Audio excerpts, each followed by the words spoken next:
وصحبه ومن تبعهم بإحسان إلى يوم الدين. أما بعد، قال تعالى: يا أيها الذين آمنوا اتقوا الله حق تقاته ولا تموتن إلا وأنتم مسلمون.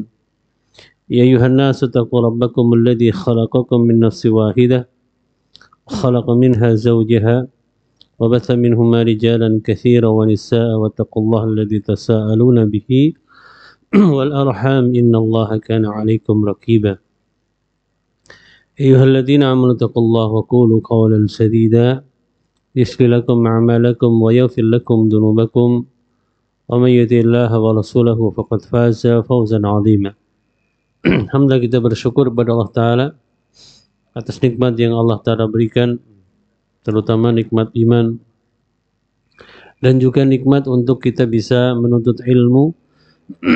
Karena dahulu orang-orang saleh mereka mencintai akan ilmu, maka bahkan mereka melakukan perjalanan yang jauh hanya untuk mencari satu riwayat sebagaimana apa yang disebutkan oleh para ulama.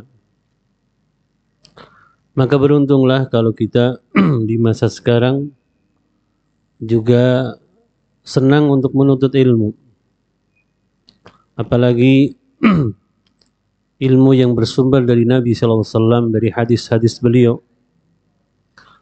Kemudian kita mempercayainya, beriman dengannya, lalu mengamalkannya.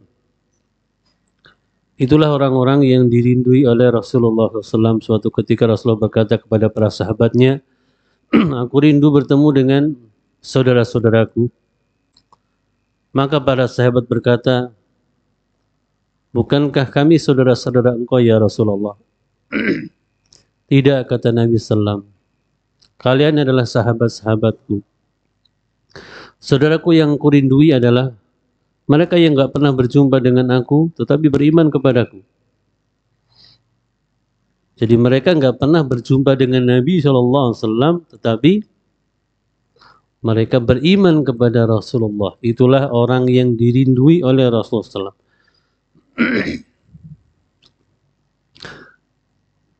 Dan mudah-mudahan kita termasuk di dalamnya yang dirindui oleh Rasulullah SAW. Maka Rasulullah tidak hanya berucap ketika wafat pun beliau ingat akan umatnya. Bahkan kelak di yaumul qiyamah beliau pun akan menunggui kita di mana? Di haud, di telaga Nabi, nungguin kita, nungguin umatnya yang gak pernah jumpa dengan beliau selain para sahabat tentunya, yang gak pernah berjumpa dengan beliau tetapi tetap beriman kepada beliau. Tidak hanya itu, tidak hanya di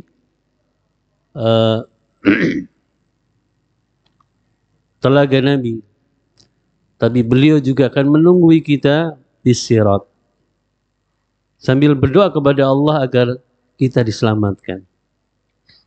Itulah kecintaan Nabi SAW, kerinduan beliau kepada umatnya.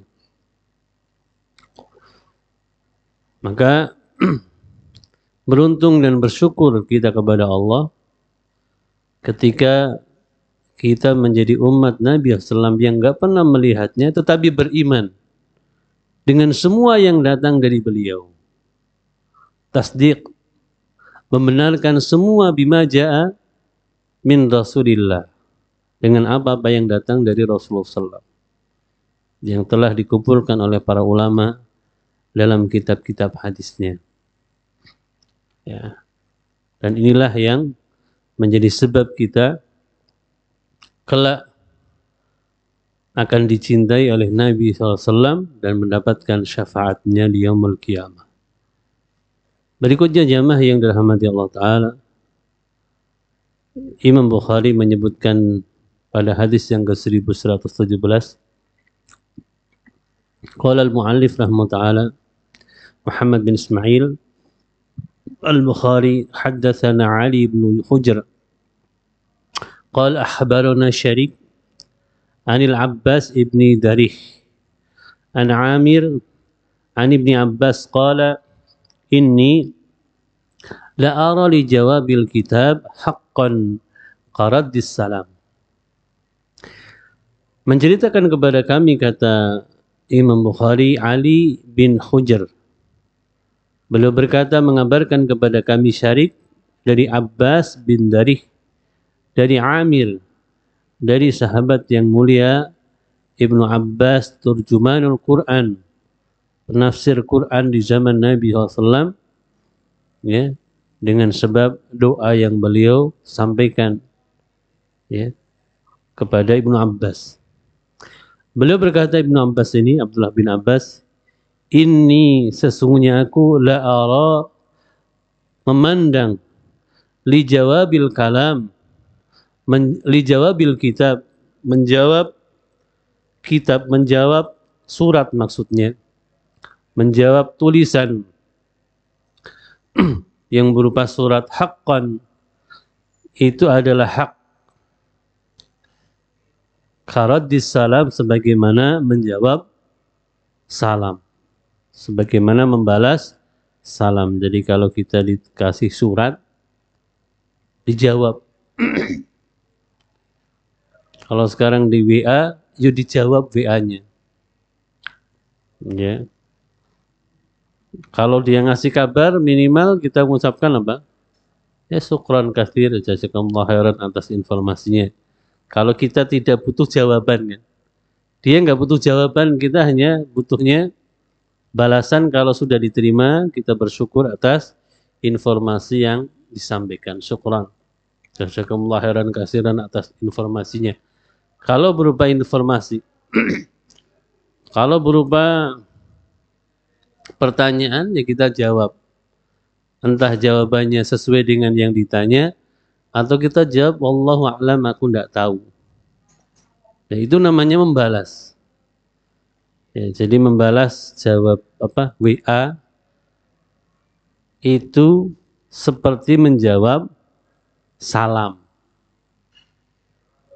WA kan isinya surat, ya kan? Surat pada kita dengan berbagai macam ucapannya.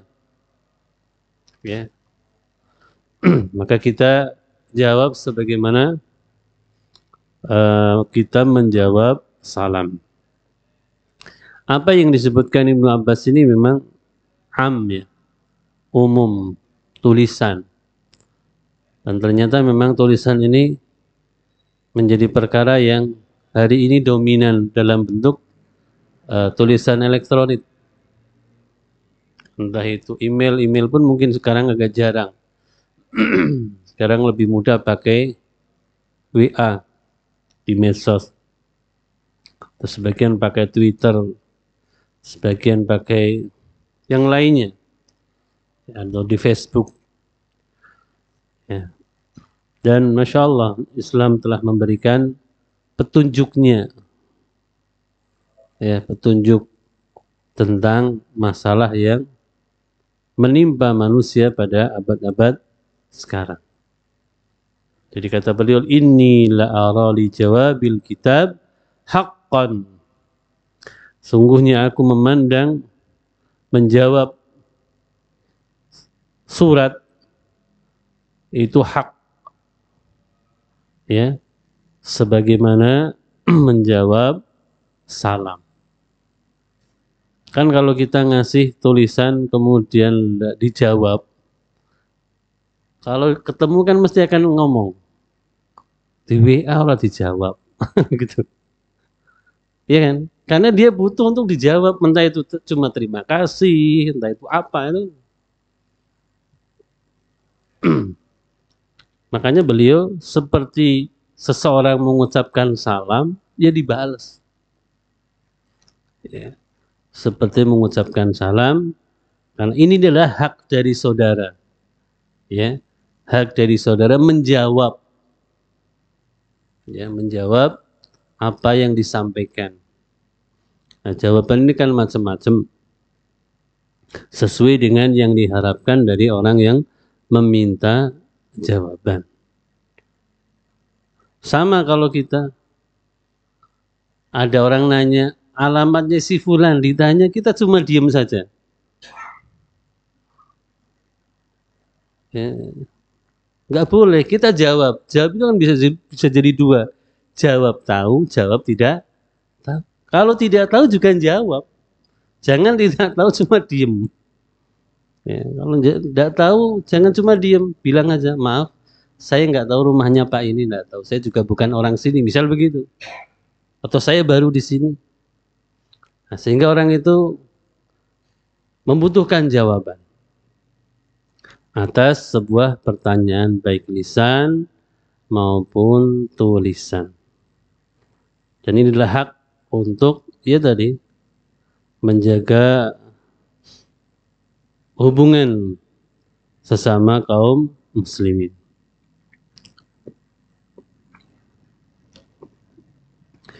Datang lagi hadis yang di sini kita lihat bagaimana para sahabat juga melakukannya dalam masalah menjawab tulisan.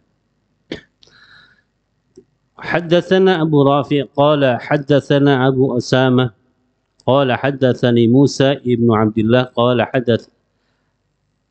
حدثتنا عائشة بنت طلحة قالت قلت لعائشة وأنا في حجرها وكان الناس يأتونها من كل مصر فكان الشيوخ ينتابوني لمكاني منها وكان الشباب يأتخوني فيهدون إلي ويكتبون إلي من الأمصار فأقول لعائشة يا خالة هذا كتاب فلان وهي وهديته فتقول لي عائشة أي بنية وأجيبته وأثيبته فإن لم يكن عندك ثواب أعطيتك فقالت فتؤتيني. Menceritakan kepada kami Abu Rafi, beliau berkata menceritakan kepada kami Abu Samah, beliau berkata menceritakan kepadaku Musa bin Abdullah, beliau berkata menceritakan kepada kami Aisyah bintu Tolha. Ada Aisyah binti Abu Bakar, ada Aisyah binti Tolha. Siapa beliau? Beliau adalah tabi'in, ya, murid dari Aisyah radhiyallahu taala anha. Aisyah ini binti Tolha ini, Tolha adalah Tolha bin Ubaidillah, sahabat Rasulullah SAW yang wafat sebagai syuhada. Ibunya Aisyah adalah Ummu Kulsum binti Abu Bakar. Sementara Aisyah binti Abu Bakar, berarti Aisyah radhiyallahu ta'ala anha ummul mukminin adalah bibi dari Aisyah binti Tolha. Memang biasa di kalangan mereka menamai anak dengan nama bibinya, dengan nama kakeknya, dan yang lain. Jadi ini Aisyah binti Tolha adalah keponakan dari Aisyah radhiyallahu ta'ala anha ummul mukminin. Jadi Ummu Kulsum, ibunda dari Aisyah binti Tolha, adalah anak dari Abu Bakar dari rahim Habibah bin Kharijah al-Ansariyah. Jadi wanita Ansar yang dinikahi Abu Bakar, dan dia melahirkan sesaat setelah Abu Bakar radhiyallahu anhu meninggal. Jadi Aisyah binti Tolha ini adalah tabi'in, ya. Dan dia orang yang sifat dan akhlaknya mirip dengan Ummul Mukminin Aisyah radhiyallahu ta'ala anha. Maka Aisyah binti Tolha ini menyerap ilmu hadis, ilmu fikih dan adab dari bibinya Aisyah binti Abu Bakar. Sehingga banyak para ulama juga menganggap Aisyah binti Tolha sebagai salah satu perawi hadis di kalangan perempuan yang terbaik. Masuk hadis ini diambil dari Aisyah binti Tolha. Dia seorang yang cerdas dan juga ahli ibadah, dan dia menikah dengan saudara sepupunya, yakni Abdullah bin Abdurrahman bin Abu Bakar As-Siddiq. Dan mereka punya anak 5, Aisyah binti Talha ini, Imran, Abdurrahman, Abu Bakar, Talha, Nafisah. Ya. Jadi nama-nama anaknya itu kadang-kadang masih nyambung dengan nama-nama keluarga sebelumnya. Menamainya dengan Abu Bakar, menamainya dengan Talha. Ya. Jadi menamai dengan nama kakeknya.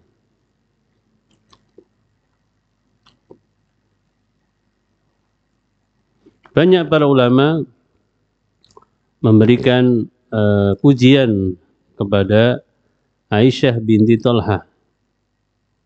Di antaranya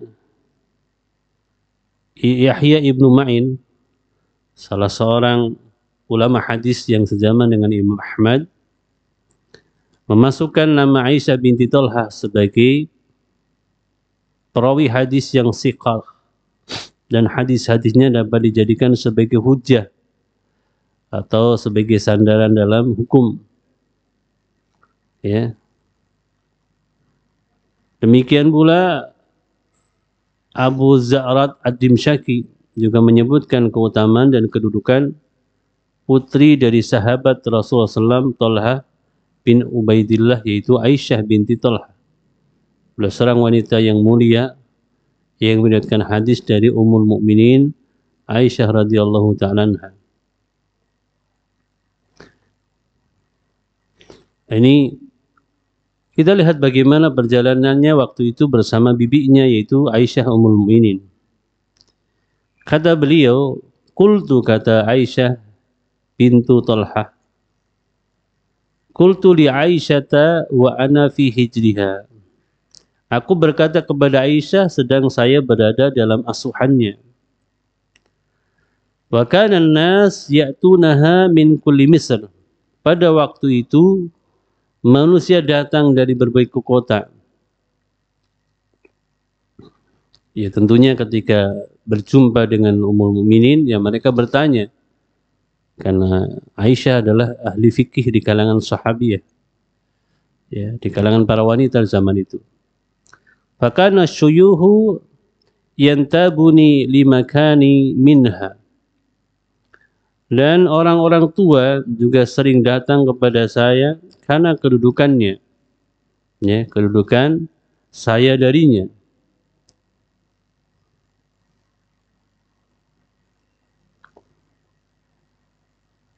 Wa kana syabab yatakhawni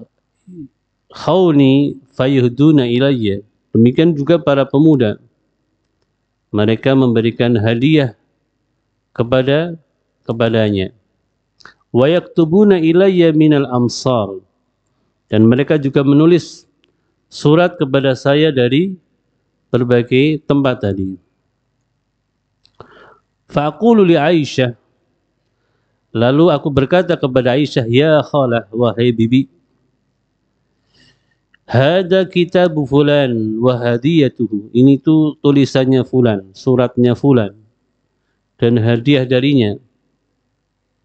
Ketika Aisyah binti Talha berkata demikian kepada bibinya, yaitu Aisyah binti Abu Bakar, fataqulu li Aisyah, maka kemudian Aisyah berkata kepadaku, ai bunayya, wahai putriku, ini panggilan kepada keponakannya, fajibihi, jawablah, balaslah surat itu, ya.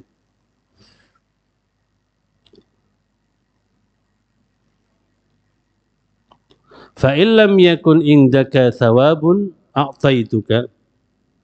Kalau kamu tidak ada sesuatu untuk bisa membalas, nanti saya bantu untuk membalas. Saya akan berikan kepadamu. Kan dia tadi ngasih surat dan juga ngasih hadiah, maka balas ya.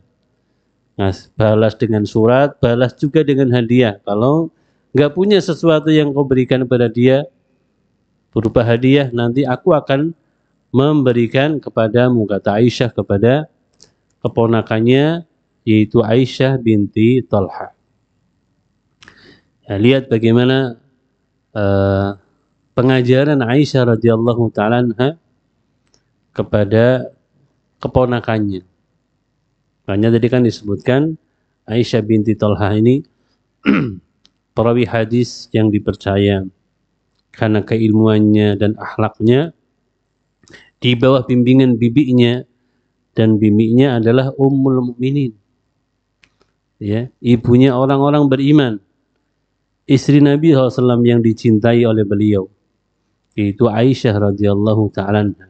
Memang jadi menunjukkan kalau punya bibi yang baik, nitipkan sesuatu kepadanya dari anak-anak kita akan lebih tenang kita. Karena tentu akan diasuh juga dengan, diajari dengan yang baik.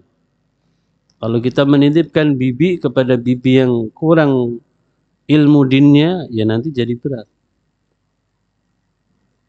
Nah, di sini ketika dia bersama Aisyah radhiyallahu taala anha, istri Rasulullah, diajari, ya, diajarinya langsung, ya. Kalau kamu nggak bisa, nanti saya bantu, masya Allah. Kalau kamu nggak bisa, nanti saya bantu. Ini pengajaran yang sangat membekas. Ketika seseorang diajari, ayo jawab, kalau nggak bisa saya yang bantu.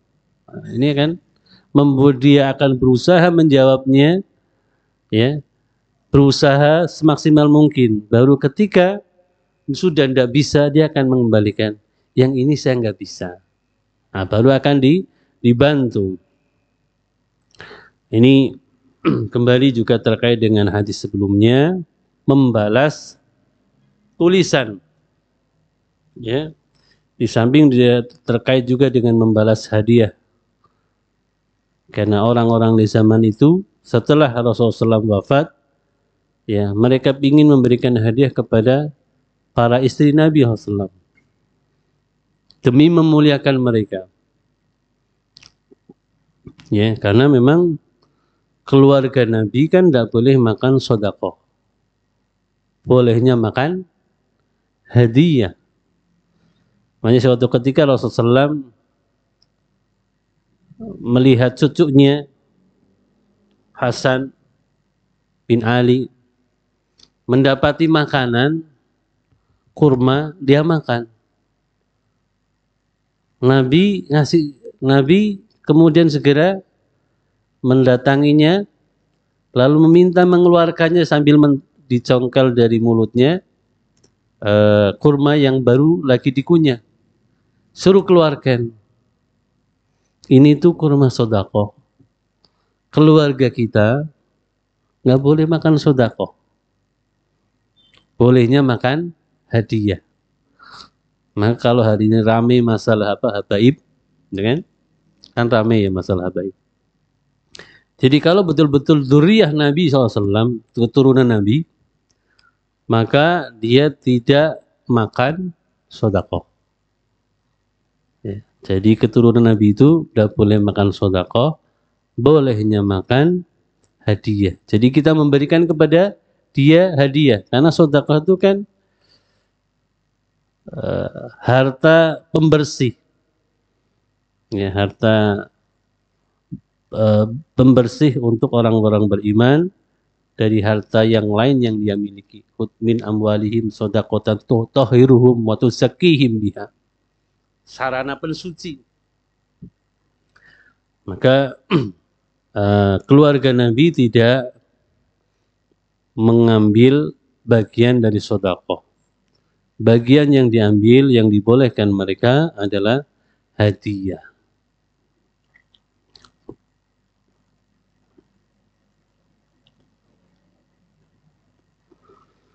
Kemudian jamaah yang rahmati Allah Ta'ala, kemarin juga sudah sebagian ada ketika Nabi menyampaikan surat kepada Raja Heraklius. Ini juga dicontoh para sahabat ketika beliau memulai dengan Bismillahirrahmanirrahim kepada siapa. Jadi istilahnya alamat surat itu memang dari dulu sudah ada. Ada petunjuknya dari Nabi SAW.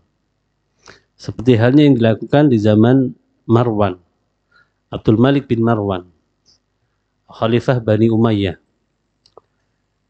Haddatsana Ismail qala haddatsani Malik an Abdullah ibn Dinar anna Abdullah ibn Umar kataba ila Abdul Malik bin Marwan yubayi'uhu fakataba ilaihi bismillahirrahmanirrahim li Abdul Malik amiril mu'minin min Abdullah ibn Umar salamun alaika fa inni ahmadu ilaika Allah alladzi la ilaha illahu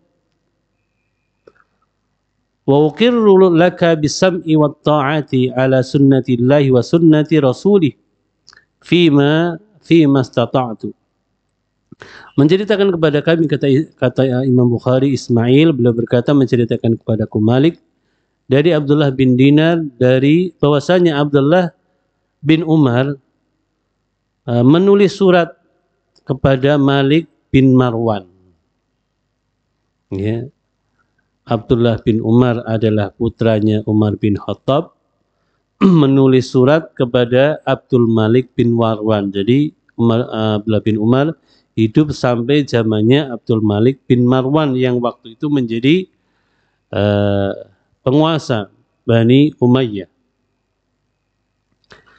Untuk apa? Yubayi'uhu, untuk membaiat. Jadi baiat kalau kita nggak langsung, ya nggak langsung menyalami pemimpin yang kita baiat kepada dia, maka boleh nulis surat. Isinya sama, berjanji setia mentaati pemimpin. Ya. Dan itulah baiat yang ada sunnahnya. Itu membaiat kepada pemimpin yang memiliki wilayah, pemimpin negara. Seperti misalkan ulama-ulama Saudi membaiat Raja Salman dan penggantinya kemudian menjadi Muhammad bin Salman, MBS. Atau kerajaan di Oman, para ulamanya membaiat pemimpin Oman dan seterusnya. Itu namanya baiat, dan itulah baiat yang benar, yang ada tuntunannya. Baiat kepada pemimpin yang memiliki wilayah, bukan pemimpin organisasi. Itu enggak ada baiat pemimpin organisasi. Jadi baiat itu kepada pemimpin yang punya wilayah, artinya pemimpin negara, itulah baiat. Ya. Baiat kepada pemimpin muslim seperti baiat mereka kepada pemimpinnya. Orang Saudi kepada Raja Saudi, orang Oman kepada Raja Oman, orang Yordan kepada Raja Yordan. Itu namanya baiat kepada pemimpin yang punya wilayah, pemimpin negara. Itu namanya baiat.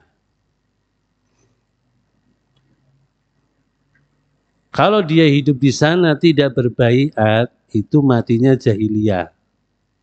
Kalau hidupnya di sana tapi tidak membaiat pemimpin yang ada di sana, namanya mati jahiliyah. Kenapa? Yaitu karena itu baiat yang disyariatkan terhadap pemimpinnya. Berarti dia telah keluar dari ketaatan kepada pemimpin, dan keluar kepada ketaatan pemimpin bagian dari kejahiliahan. Kita lihat apa yang dituliskan oleh Abdullah bin Umar kepada Malik bin Marwan. Bismillahirrahmanirrahim. Diawali dengan Bismillahirrahmanirrahim. Jadi seperti halnya kemarin, Nabi nulis kepada Raja Heraklius, padahal rajanya masih kafir. Raja Persia juga sama. Raja Maukis yang waktu itu di Mesir juga sama. Bukan muslim, tapi belum menulis Bismillahirrahmanirrahim. Dan itu juga telah dilakukan oleh para ulama dalam kitab-kitab mereka, mengawali tulisannya dengan Bismillahirrahmanirrahim.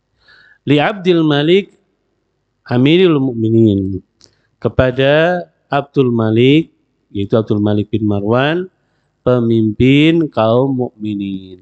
Berarti apa? Kepada YTH-nya. Ya. Jadi boleh kepada dulu atau dari siapa dulu. Kalau kemarin kan min Muhammadin, ya karena yang nulis lebih utama. Ya, yang ngirim lebih utama daripada yang dikirim. Kalau ini, ya pemimpinnya lebih didahulukan. Kalau Nabi lebih utama daripada Raja Heraklius dan yang lainnya. Dan itu yang membuat mereka nggak suka. Lagi kok yang disebutkan nama Nabi dulu, baru kemudian li Abdul Malik Amirul Mukminin. Dari Abdul Malik Amirul Mukminin, min dari Abdullah kepada Abdul Malik Amirul Mukminin dari Abdullah bin Umar. Salamun alaik. Kalau kemarin kan salamun ala manittabal huda. Selamatan bagi orang yang mendapatkan petunjuk itu kepada orang di luar Islam. Karena di sini sudah Islam, salamun alaik, semoga keselamatan atasmu. Fa inni ahmaduka ilaika. Sesungguhnya saya memuji kepada Allah Ta'ala. Alladzi la ilaha illa hu. Yang mana tidak ada yang berhak disembah dengan benar kecuali Dia. Wa uqirru laka bisam'i wa ta'ah. Dan aku menetapkan kepadamu untuk mendengar dan taat. Jadi aku bersumpah untuk mendengar dan taat ala sunnatillah, di atas sunnah Allah Ta'ala, wa sunnati rasulih, dan sunnah Rasulnya. Karena memang ati Allah, ati Rasul, wa ulil amri minkum. Taatilah Allah, taatilah Rasul, dan taati ulil amri yang ada di antara kalian. Fi mastata'tu, sesuai dengan kemampuanku. Ya. Ini surat yang ditujukan oleh Abdullah bin Umar bin Khattab radhiyallahu taala anhu kepada Abdul Malik bin Marwan. Ya, surat pernyataan berbaiat. Karena tidak bisa langsung. Ya, bisa dengan cara demikian kalau dia tokoh yang ditunggu-tunggu baiatnya, maka dia akan menyampaikan suratnya. Kalau yang bisa datang, maka akan mendatangi, seperti ketika pembaiatan Abu Bakar As-Siddiq, maka dia akan berusaha datang. Memang waktu itu yang belum bisa datang karena sibuk ngurusi pemakaman Nabi itu Ali bin Abi Thalib. Memang ketika Abu Bakar dijadikan sebagai khalifah, terlambat untuk apa? Berbaiat kepada Abu Bakar karena sibuk untuk apa? Pemakaman Nabi SAW. Karena waktu itu yang lebih penting setelah ketika Rasulullah wafat itu adalah memilih pemimpin. Ya, memilih pemimpin pengganti Rasul. Karena ini masalahnya masalah lebih urgen, lebih besar, walaupun secara syariat kan ke pengurusan jenazah disegerakan, kan gitu ya. Kan disunahkan untuk pengurusan jenazah. Tapi kalau ada yang lebih urgen dari itu pada saat yang berbarengan, maka yang lebih urgen, lebih penting didahulukan. Maka ditunda, ada penundaan, karena tadi orang-orang pada ribut, ini siapa gantinya Nabi, hampir saja terjadi peperangan kalau tidak terjadi Abu Bakar, Umar, kemudian beberapa sahabat yang lain ya mendatangi perkumpulan dari orang-orang Ansor yang mereka semula mau memilih di antara mereka menjadi pemimpin. Ya. Lalu terjadilah dialog, yang dari dialog itu mereka hanya sepakat Abu Bakar, ya, setelah diingatkan bagaimana keutamaan Abu Bakar, termasuk ketika Rasulullah SAW sakit menjelang wafatnya, beliau tidak ridho, tidak rela yang menjadi imam kecuali Abu Bakar. Ini menjadi isyarat bahwa memang Abu Bakarlah yang dipilih, walaupun Nabi nggak ngomong. Jadi kan dalam kepemimpinan Islam itu, kepemimpinan itu boleh ditunjuk oleh pemimpin sebelumnya atau dipilih oleh orang-orang yang ahli dalam masalah tersebut. Kalau yang ditunjuk seperti Umar. Umar itu yang nunjuk siapa? Abu Bakar. Yang nunjuk Abu Bakar. Semula Abu Bakar sudah nawari, silahkan kalian musyawarah ya untuk mencari pemimpin. Nih aku usulku Umar. Usulku Umar. Rapat, nggak sepakat, akhirnya dikembalikan, udah kita nggak sepakat, kita kembalikan kepada, aku kan sudah ngomong, aku milihnya Umar. Maka Umar dijadikan khalifah diantaranya atas masukan penunjukan dari Abu Bakar As-Siddiq. Sementara Abu Bakar sendiri tidak ada penunjukan langsung, hanya isyarat dari Nabi SAW. Ya, dengan beberapa peristiwa, termasuk yang paling akhir adalah peristiwa ketika Rasulullah SAW sakit, tidak ada yang diridhoi untuk menjadi imam kecuali Abu Bakar As-Siddiq radhiyallahu taala anhu. Jadi jamaah yang dirahmati Allah taala, hadis ini menunjukkan tentang kaifiyah menulis surat. Ya. Kaifiyah menulis surat. Jadi ternyata ada petunjuknya dalam menulis surat. Ya, diawali dengan Bismillahirrahmanirrahim. Kemudian ada alamat surat dan nama pengirim surat, kan biar jelas. Jangan sampai ada surat kaleng, kan namanya ada surat kaleng. Kan? Surat kaleng itu surat yang nggak ada alamat pengirimnya. Ini bisa jadi fitnah, kan surat kaleng itu bisa jadi fitnah. Maka ya surat itu jelas kepadanya siapa dan darinya siapa, itu jelas. Di sini kepada Abdul Malik bin Marwan Amirul Mukminin, itu kepadanya. Kemudian pengirimnya siapanya adalah Abdullah bin Umar. Ya. Kemudian ada ucapan salam. Kalau kita kan biasanya tulis Assalamualaikum warahmatullahi wabarakatuh lengkap. Kemudian ada isi surat. Ya. Apa isi suratnya? Fa inni ahmaduka ilallah ilaikallah alladzi la ilaha illahu wa aqirru laka bisam'i wa ta'ah. Ya, intinya di dalam surat itu kan beliau ingin membaiat dengan tulisan. Ya. Tidak langsung tetapi dengan tulisan, mendengar, mentaati pemimpinnya ala sunnatillah, di atas sunnah Allah Ta'ala, wa sunnati rasulih, dan di atas sunnah rasulnya.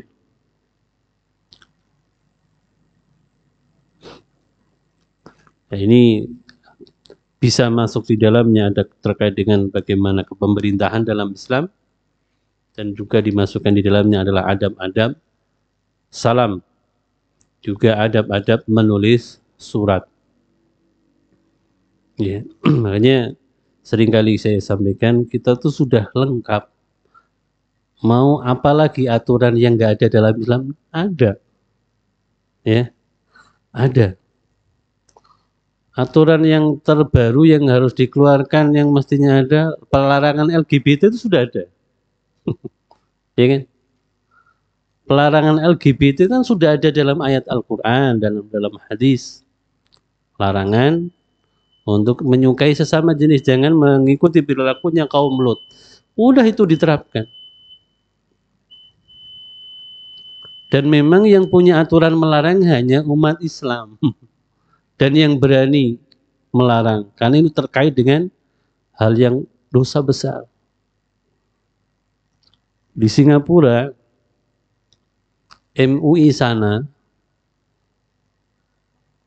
itu menyayangkan ketika ada da'i yang menjelek-jelekan LGBT. Oh, Masya Allah. Ada da'i menghujat LGBT, malah da'inya disalahkan. Karena di Singapura mayoritas bukan Islam. Jadi benteng untuk menghadapi LGBT hanya Islam saja, yang lain tidak bisa. Umat Kristen sangat kompromi. Ada seorang pendeta ngomong, Benteng kami Indonesia agar tidak LGBT hanya orang Islam. Kalau kami yang berkuasa banyak di Indonesia, kami juga akan menerima. Orang Kristen juga akan menerima sebagaimana Kristen-Kristen yang lain yang ada di tempat lain. Jadi bentengnya agama. Ya. Ini kemarin ramai di Amerika sendiri ramai. Jadi ada sebuah sekolah, ada perubahan kurikulum, diantaranya kurikulum LGBT. Orang tuanya nggak pada terima ketika kurikulum mau disampaikan, nah terjadi bentrok dengan pelaku-pelaku LGBT. Anak kecil dia disuruh untuk memahami kurikulum yang merusak ini. Naudzubillah min dzalik. Maka jamaah yang dirahmati Allah, kalau kita tidak berislam secara kafah, nanti lama-lama hilang. Ya. Disesuaikan dengan hal yang tidak sesuai syariat. Entah dengan LGBT, entah dengan khamr yang kemudian jadi halal, entah itu dengan riba yang akhirnya dihalalkan. Akan begitu. Nanti Islam jadi hilang. Kalau sudah seperti itu, Islam akan jadi kenangan. Andalusia 700 tahun. Setelah itu hilang. Organisasi Islam terbesar di Indonesia baru 1 abad. Ya enggak? Baru 1 abad loh. Belum berabad-abad. Apakah abad kedua masih ada Islam kalau kemudian kita akidahnya lemah, gampang ditukar dengan uang dan segala macam. Undang-undang bisa ditukar dengan uang. LGBT bisa masuk misalkan, kemudian kita nggak apa-apa, itu kan kelainan orientasi yang alamiah. Maka bisa rusaklah tatanan yang ada, dan Islam mungkin akan menjadi kenangan di masa-masa depan kalau umat Islam Indonesia tidak mengamalkan Islam dengan baik. Subhanakallahumma bihamdika asyhadu an la ilaha illa anta astaghfiruka wa atubu ilaik. Assalamualaikum warahmatullahi wabarakatuh.